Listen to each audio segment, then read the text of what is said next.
ربط کیوں ہے؟ کبھی کبھی دل یہ سوچتا ہے نہ جانے ہم بے یقین لوگوں کو نام حیدر سے ربط کیوں ہے۔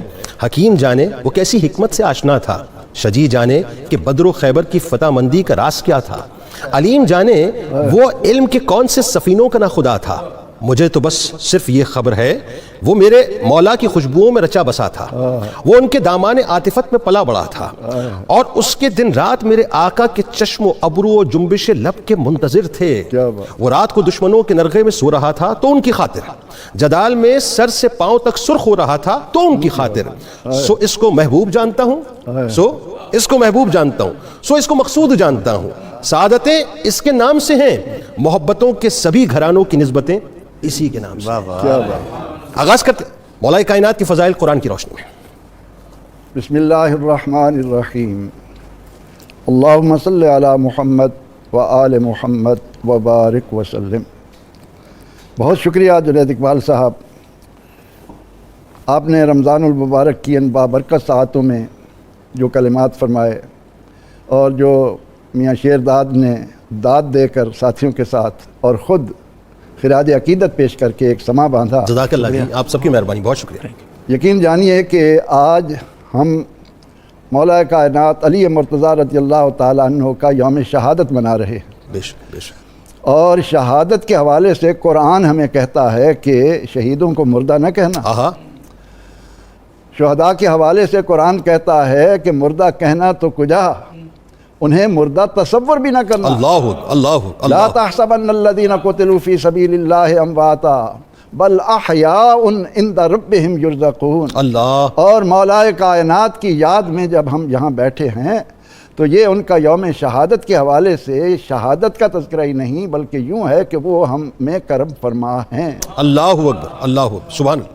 قرآن کریم نے حضرت علی کرم اللہ وجہہ کو کیا مرتبہ اور مقام دیا، کہنے کو تو ہم یہ کہتے ہیں کہ حضرت ابن عباس رضی اللہ عنہ نے فرمایا کہ قرآن کی 300 آیات آپ کی شان میں نازل ہوئی۔ 300 آیات، اللہ۔ لیکن میں اس سے بڑھ کر یہ بات کہتا ہوں کہ جب یہ کہا گیا کہ تمام علوم قرآن پاک میں ہیں، واہ، قرآن پاک کے تمام علوم سورہ فاتحہ میں ہیں، ام القرآن کہلاتی ہے۔ واہ، سورہ فاتحہ کے تمام علوم بسم اللہ میں ہیں، واہ، بسم اللہ کے سارے علوم بسم اللہ کی با میں ہیں۔ واہ، جب ہم با تک پہنچتے ہیں تو مولا کائنات صدا دیتے ہیں، انا نقطہ تو تحت البا، یہ با کے نیچے والا نقطہ میں ہوں۔ اللہ، آئے ہائے ہائے ہائے، کون جان سکے گا کہ اللہ نے مولا کائنات کو کیا عظمتیں دی ہیں۔ میں طالب علم کے طور پر جب دیکھتا ہوں کہ مولا کائنات کا لفظ سن کر، مولا علی کا لفظ سن کر بعض پیشانیوں پر بل آتے ہیں اور وہ یہ تصور دینے کی کوشش کرتے ہیں کہ معاذ اللہ علی مرتضیٰ رضی اللہ عنہ کو مولا کیوں کہا جا رہا ہے، حالانکہ وہ اپنے لیے مولانا کہلانا پسند کرتے ہیں۔ مولانا کے معنی ہمارے مولا، ہر مولوی کو ہم اپنا مولا کہیں اور انا نقطہ تو تحت البا کے لیے مولا کا لفظ کہتے ہوئے ہم دلیل کے طلبگار بنے ہیں۔ یہ کیسی فہم ہے، علم ہے، کیسا علوم میں دینیا کا سرچشمہ اپنے آپ کو جن مولانا کا آپ ذکر کر رہے ہیں نا، وہ اصل میں بہت سنی ہم نے آپ کی تقریر مولانا، بدلتی نہیں پھر بھی ہماری تقدیر مولانا، یہ وہ مولانا ہے ایکچولی۔ اب حدیث غدیر خم کے حوالے سے بھی بحثیں چلتی ہیں، لیکن میں نے جب قرآن سے کہا کہ تو بتا، تو فیصلہ کر، تو قرآن نے پکار کر کہا کہ سنو، انما ولیکم اللہ ورسولہ والذین آمنوا۔ اللہ، قرآن نے کہا یاد رکھو تمہارا مولا اللہ ہے، تمہارا مولا اس کا رسول ہے، سبحان اللہ، اور تمہارا مولا وہ ہے جو ایمان لایا اور جو سب سے پہلے ایمان لایا۔ آئے ہائے ہائے ہائے، اللہ اکبر، اللہ اکبر، آئے ہائے ہائے۔ الذین آمنوا کو جب میں پڑھتا ہوں تو میرے سامنے مولا کائنات کا یہ شعر آتا ہے، فرماتے ہیں سبقتکم الی الاسلام ترا، سبقتکم الی الاسلام ترا غلاما ما بلغت اوان حلمی۔ یاد رکھو میں تو ایمان کی طرف اس وقت لپک کر گیا، ابھی بالغ بھی نہیں ہوا تھا۔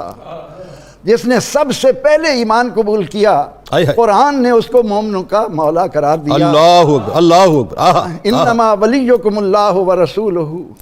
قرآن سے مولا کائنات کی شان کو کون بیان کر سکے، کس میں ہمت ہے۔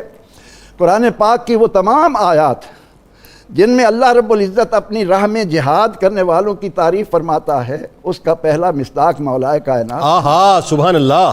قرآن پاک کی وہ ساری آیات جن میں اللہ رب العزت اپنی راہ میں مال خرچ کرنے والوں کو عظمتوں سے نوازتا ہے، اس کا پہلا نقطہ مولائے کائنات ہے۔ اللہ اکبر۔ الذین ينفقون اموالهم باللیل والنہار سرا وعلانیہ فلہم اجرہم عند ربہم۔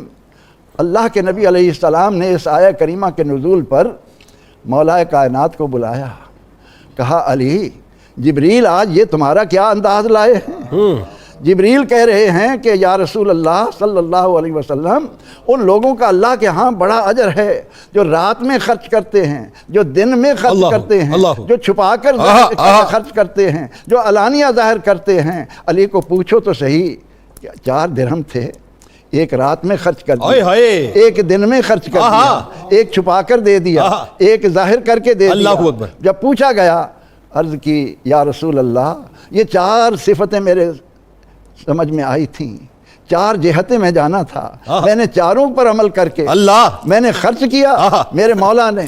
اور اس سے بھی بڑھ کر قرآن کی روشنی میں یہ کہتا ہوں کہ اللہ نے قرآن پاک میں جب اہل ایمان کو اخلاص کے ساتھ کام کرنے کا جو حکم دیا ہے، اس کا پہلا مصداق اللہ کی رضا کا مولا کائنات۔ سبحان اللہ۔ بات آگے بڑھاتے ہیں پیر صاحب۔ مولا کائنات مولا علی کرم اللہ وجہ الکریم کی فضیلتیں بیان کرنا تو ہم گناہ گاروں کی بس کی بات ہی نہیں ہے۔ ظاہر ہے ہماری عقل جہاں جا کے ختم ہوتی ہے، ہمارا فہم جا کے ختم ہوتا ہے، وہاں سے ان کی شان شروع ہوتی ہے۔ لیکن ایک بات طے ہے کہ جب ہم ان کی زبان اقدس سے ان کی شان بیان کریں کہ جن کی زبان اقدس سے بڑھ کے کسی کی زبان نہیں، تو وہ سرکار علیہ السلام ہے۔ تو سرکار علیہ السلام نے جو بیان کیا، ذرا یہ بتائیے ان کی شان۔ بسم اللہ الرحمن الرحیم۔ بہت ہی خوبصورت آغاز آج کی نشست کا ہوا۔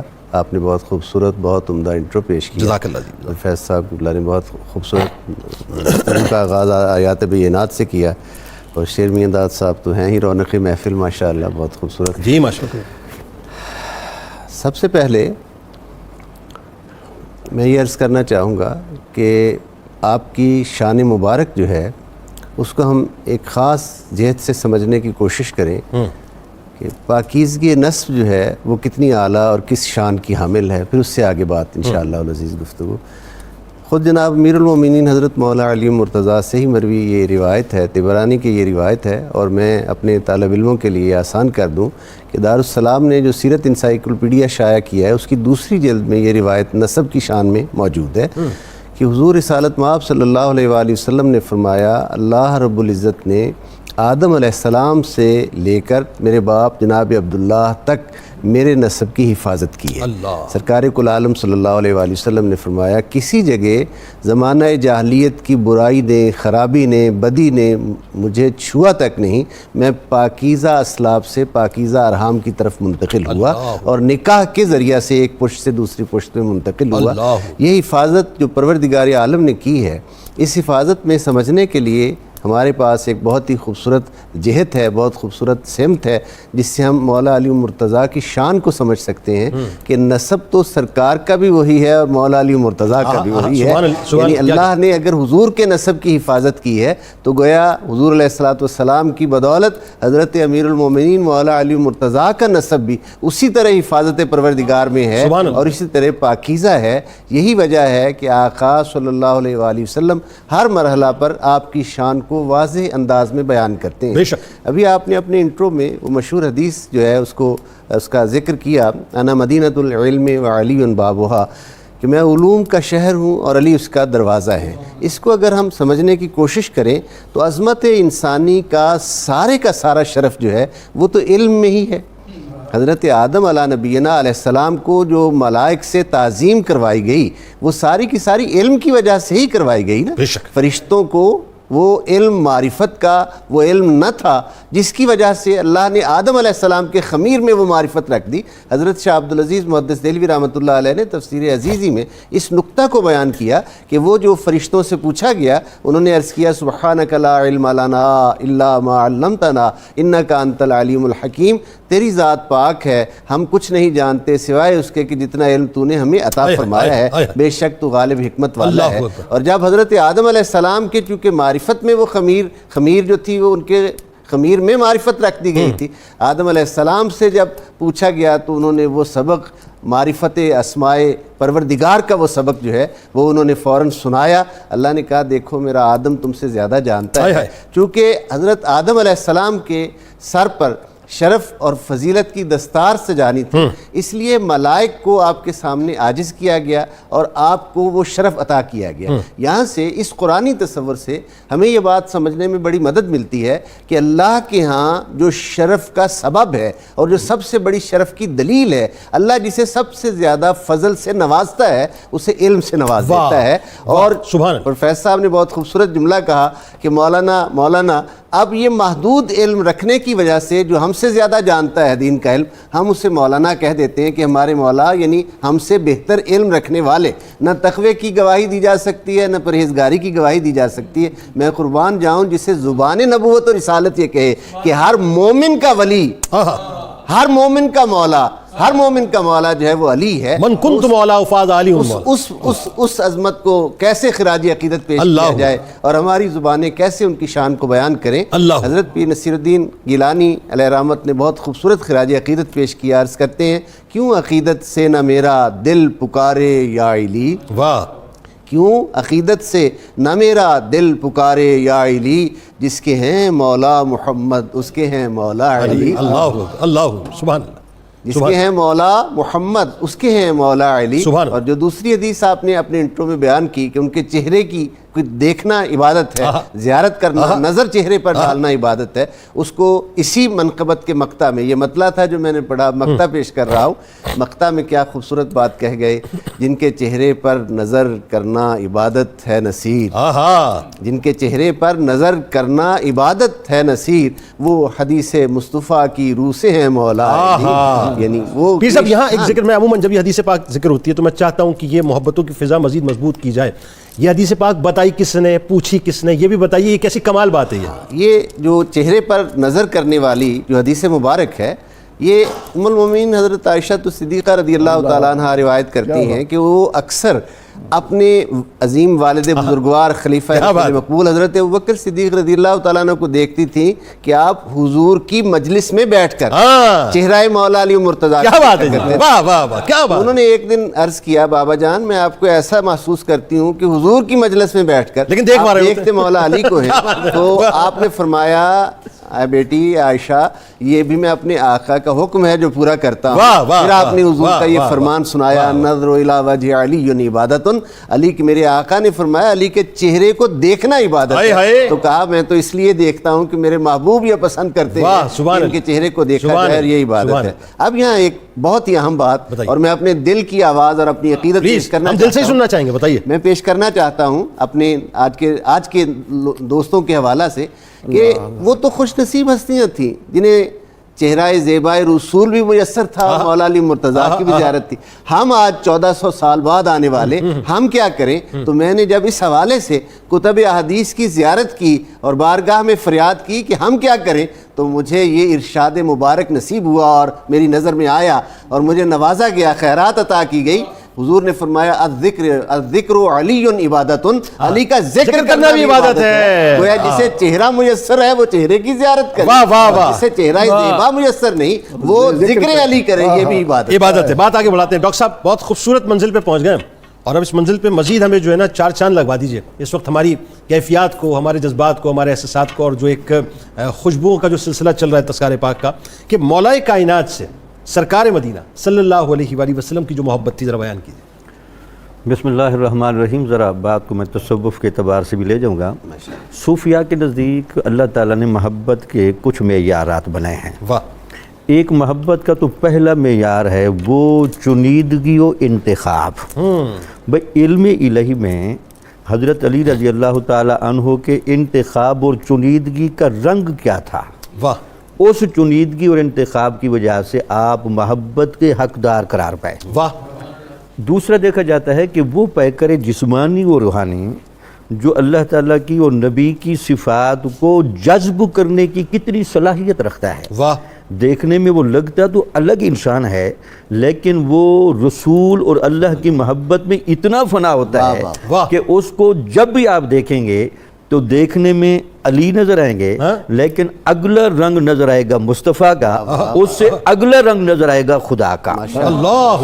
یہ بھی آپ کی ایک تیسرا دیکھنا یہ ہوتا ہے، یعنی آپ کا رنگ اللہ کے دربار میں لے جاتا ہے، بات اللہ کے دربار میں لے جاتا ہے۔ پھر اس کی میں روایتیں لے آؤں، اس کے بعد تیسرا جو معیار ہے دیکھا جاتا ہے کہ جہاں اسلام کے اعتبار سے 3 چیزیں اکٹھی ہو جائیں، بندہ علم کے اعتبار سے مجتہد ہو، یعنی جو مسئلے کسی سے حل نہیں ہو سکتے وہ حل کر دے، ٹھیک، رات کے اعتبار سے ایسا تہجد گزار ہو کہ وہ صبغت اللہ کے رنگ میں رنگا جائے، اور دن کے وقت میں ایسا مجاہد ہو کہ کفر کو جڑ سے اکھاڑ سکتا ہو۔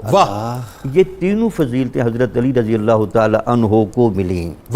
یہی وجہ تھی کہ حضرت علی رضی اللہ تعالی عنہ کے ساتھ کائنات کا ذرہ ذرہ پیار کرتا تھا۔ یہ صوفیاء کا اس پر اتفاق ہے۔ اس کی وجہ یہ تھی کہ آپ کی چنیدگی، آپ کا انتخاب کے اور بھی بڑے رخ ہیں، لیکن 2 رخ بڑے نمایاں تھے کہ حضور نبی اکرم صلی اللہ علیہ وسلم سے جب بھی پوچھا گیا کہ حضرت علی رضی اللہ تعالی عنہ میں اور آپ میں کتنا گہرا تعلق ہے، آپ نے کہا کہ ہمارا روحانی تعلق بھی بہت زیادہ ہے، ہمارا جسمانی تعلق بھی بہت زیادہ ہے، میں جس نور سے بنا ہوں اس نور کے فیضان سے علی بھی بنا ہے۔ اللہ حضرت علی میں اور مجھ میں نہ روحانی فرق ہے۔ پھر آگے سمجھاتے ہوئے کہ میرا جسم اور علی کا جسم، میری زبان اور علی کی زبان میں فرق نہ سمجھنا۔ تو ایک تو یہ انتخاب دیکھیں کہ قدرت الہی۔ دوسرا جو سمجھانے کے لیے ہمارے علماء نے سمجھایا، حضور نبی اکرم صلی اللہ علیہ وسلم کی وہ پیاری شہزادی جو نسل رسالت مآب کے تسلسل کو لے کر چلنے والی تھی، اور آپ کے جسد مبارک کی زیارت جس نے کروانی تھی، ان کے فیض کے ساتھ جن کا فیض جمع ہوا وہ حضرت علی رضی اللہ تعالیٰ عنہ کی ذات تھی۔ یہ عموماً میں ایک بات اس بارے میں کہتا ہوں کہ بلا تمثیل ایک عام شخص اپنی بیٹی کا رشتہ کرتا ہے تو دنیا کا بہترین آدمی تلاش کرتا ہے کہ بہترین لڑکا ہو جس میں کوئی عیب نہ ہو۔ ذرا سوچئے مولا کائنات کا مقام مرتبہ کیا ہے کہ سیدہ کائنات کے لیے چنا جا رہا ہے، تو ان سے بہتر کائنات میں اور کون ہوگا؟ بتائیے ذرا۔ پھر اس انتخاب کا دیکھیں، وہ انتخاب نبوی نہیں، وہ انتخاب الہی بھی ہے، اس میں کتنا نہیں۔ پھر اگلی جو میں نے بات کی، حضور نبی اکرم صلی اللہ علیہ وسلم نے فرمایا کہ حضرت علی رضی اللہ تعالیٰ عنہ نے زندگی میں جو مجھ سے سوالات کیے وہ مجھ سے کسی نے بھی سوال نہیں کیے، کیونکہ اللہ نے مزاج کے اندر اتنی باریکی اور اتنی گہرائی رکھی تھی۔ ایک دفعہ پوچھنے لگے، یہ حضور غوث پاک نے اپنی کتاب سر الاسرار میں لکھا ہے، یعنی اس کو روایت غوث پاک کر رہے ہیں کہ آپ نے پوچھا، اے میرے نبی، حضور نبی اکرم صلی اللہ علیہ وسلم کو اللہ تک پہنچنے کا سب سے جلدی ترین رستہ، سب سے آسان ترین رستہ وہ کون سا ہے؟ تو آپ نے یہ سوال سن کر کہا کہ اے علی، یہ بڑا عجیب سوال ہے کہ سب سے جلدی بھی پہنچنا ہے اور رستہ بھی بڑا آسان ہے۔ تو اس وقت جبرائیل علیہ السلام اللہ کی طرف سے وہی لے کر آئے کہ آپ حضرت علی رضی اللہ تعالی عنہ کو یہ بتائیں کہ لا الہ الا اللہ محمد الرسول اللہ، یہ اللہ نے میرے ساتھ 3 مرتبہ پڑھا، میں نے ان کے 3 مرتبہ پڑھا، اب میں آپ کو یہی پڑھا رہا ہوں، یعنی سمجھا رہا ہوں، اور آپ یہی بات حضرت علی رضی اللہ تعالی عنہ کو سکھائیں۔ اس لیے سب کا اتفاق ہے، جذب کا رستہ، مقناطیسیت کا رستہ، ربط الہی کا رستہ، یہ حضرت علی رضی اللہ تعالی عنہ کے صدقے سے امت کو ملا۔ اس میں گہرائی دیکھیں کہ آپ کس طرح کے ہیں، آپ پر صبغت اللہ کا کیا رنگ ہے۔ دیکھنے کو تو آپ کہہ دیں کہ ضرب حیدری، لیکن اگر میں کہہ دوں کہ یہ جو ضرب حیدری تھی یہ جلال الہی کی ایک جھلک تھی، سبحان اللہ، یعنی ضرب حیدری کو آپ جلال الہی کے رنگ سے نہیں ہٹا سکتے، اور پھر آپ کا مشکل ترین اوقات میں صبر و تحمل کا مظاہرہ کرنا اور انتہائی پختگی اور استقامت کا مظاہرہ کرنا، یہ آپ پر جمال الہی کی جھلک تھی۔ تو آپ اللہ کی صفات جلال کے بھی مظہر عتم تھے، جمال کے بھی مظہر عتم تھے، اور اس کے بعد آخری باتیں کر کے جس میں آپ مجتہد بڑے تھے، علماء آگے بات بھی آ رہی ہے کہ آپ بریک سے بریک مسئلہ بھی منکشف کرتے تھے۔ بالکل ٹھیک ہے ڈاکٹر صاحب، گفتگو کرتے ہیں آگے انشاءاللہ۔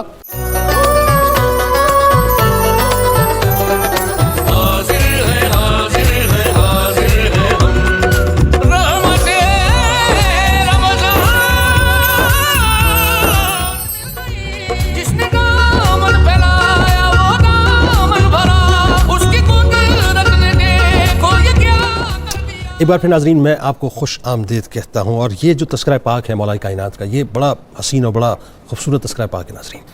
جامی صاحب گفتگو فرما رہے تھے، اور کیا حسین رچاؤ ماشاءاللہ، تینوں علماء کرام نے جو گفتگو کی، بات وہاں پہ آ کے رکی تھی کہ مولا کائنات سے سرکار علیہ السلام کی کتنی محبت۔